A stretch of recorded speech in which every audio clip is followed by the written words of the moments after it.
Soyez tous et toutes les bienvenus sur Space News. Bienvenue dans ce nouvel épisode des Space News que j'ai écrit le matin du 30 septembre 2025. La Fédération galactique, telle qu'elle m'a été transmise par Zen et ses homologues pléiadiens, qui en faisaient partie et telle que je l'aperçois moi-même aujourd'hui, n'est pas une abstraction cosmique. C'est une structure vivante, incarnée, composée de personnes qui, pour la plupart, ont une forme humaine, une voix, une mémoire et une sensibilité. Certaines de ces personnes pourraient s'asseoir à côté de vous sans que vous ne les distinguiez, si ce n'est par la qualité de leur présence, leur ouverture d'esprit, leur connaissance technologique et du cosmos. La Fédération galactique repose sur 12 sièges occupés par 12 lignées fondatrices. Chacune d'elles incarne une manière particulière d'habiter le cosmos, de penser la relation et de structurer l'évolution de la vie. Ce que je vais vous présenter, ce sont les organes internes de cette fédération, ses conseils, ses interactions, ses mécanismes de décision, mais aussi la manière dont elle s'articule avec la Terre. Il ne s'agit pas d'un savoir figé, mais d'un récit vivant en constante évolution. Ce que vous entendrez n'est pas une vérité à croire, mais une proposition à ressentir et à explorer. La Fédération galactique est un groupe local de civilisations interstellaires réunies par un intérêt diplomatique, militaire, technologique ou spirituel. C'est également une matrice vivante tissée à ses origines par 12 lignées qui ne sont pas seulement des espèces biologiques, mais des expressions distinctes d'une conscience cosmique en expansion.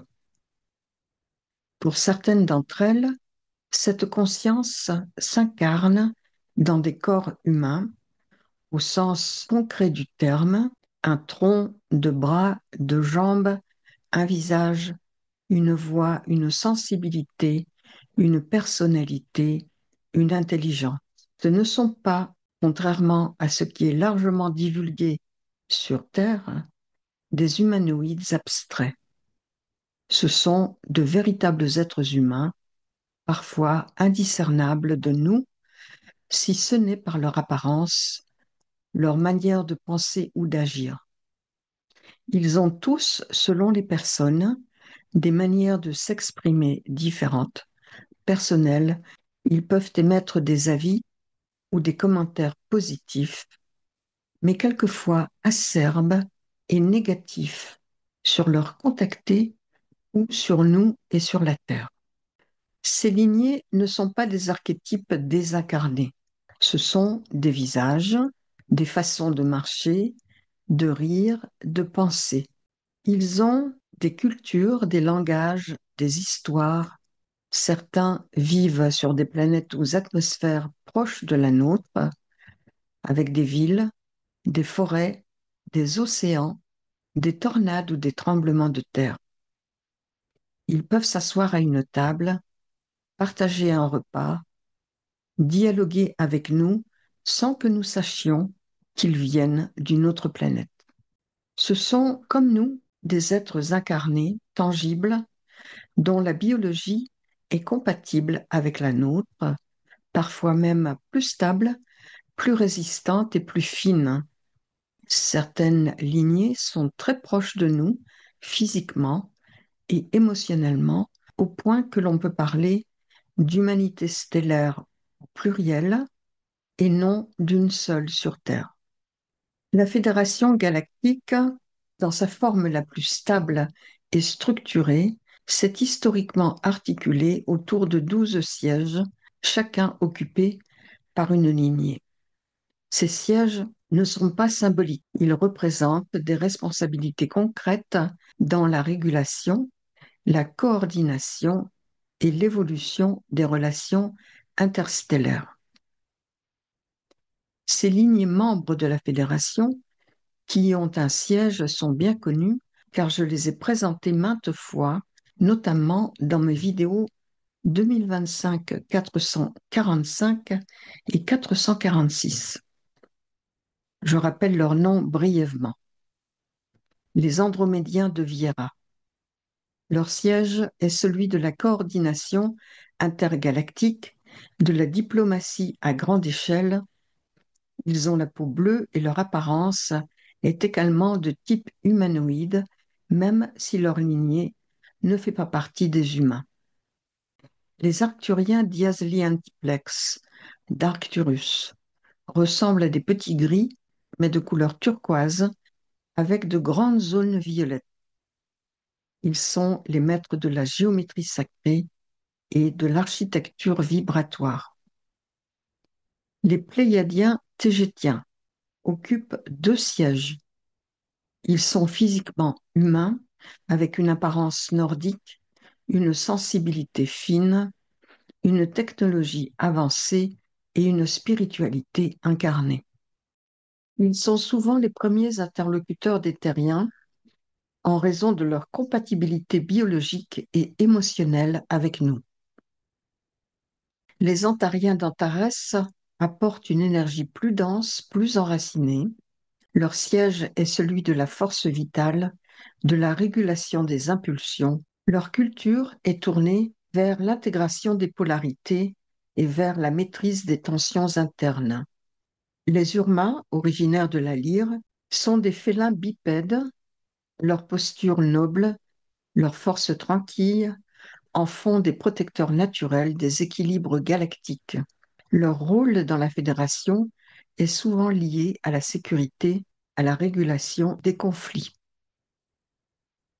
Les Lyriens, également de la lyre, sont considérés comme les ancêtres génétiques de nombreuses civilisations humaines sur Terre et ailleurs. Leur siège est celui de la sagesse ancestrale. Ils incarnent une vibration ancienne et leur présence dans la Fédération est celle de la cohérence des trajectoires évolutives. Les Alphratiens d'Alfrata jouent un rôle essentiel entre les civilisations. Ils arpentent souvent le ciel autour de la Terre avec leurs vaisseaux cavaliers noirs. Leur apparence est humaine puisqu'ils sont originaires de la Terre et ils ont été délocalisés sur Alfrata. Leur culture est pragmatique, leur intelligence tournée vers la résolution des problèmes concrets. Les Syriens de Sirius accompagnent des espèces en transition. Ils sont à la fois scientifiques et mystiques, capables de naviguer entre les plans avec fluidité. Leur apparence est humaine, souvent méditerranéenne, est chaleureuse et enveloppante.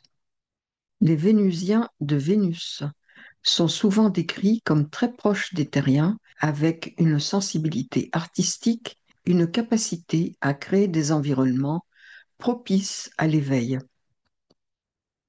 Les Agarthiens, parfois appelés Vulcains de l'intraterre, sont liés à la Terre elle-même, bien entendu. Leur présence dans la Fédération est celle de médiateurs entre les plans internes et externes. Ils vivent dans des bases souterraines, dans des environnements vibratoires très élevés. Et enfin, le dernier siège, des étortants de Bételgeuse, grands gris à nez plat, anciens et très avancés, qui vivent en essaim logique. Leur pensée communautaire est profonde, ils interviennent rarement, mais leur parole fait autorité lorsqu'elle est exprimée. Ces 12 sièges fonctionnent dans une logique de complémentarité. Les décisions concernant la fédération elle-même, mais aussi celles impliquant la Terre, sont prises en concertation, parfois dans l'unanimité et parfois dans la divergence.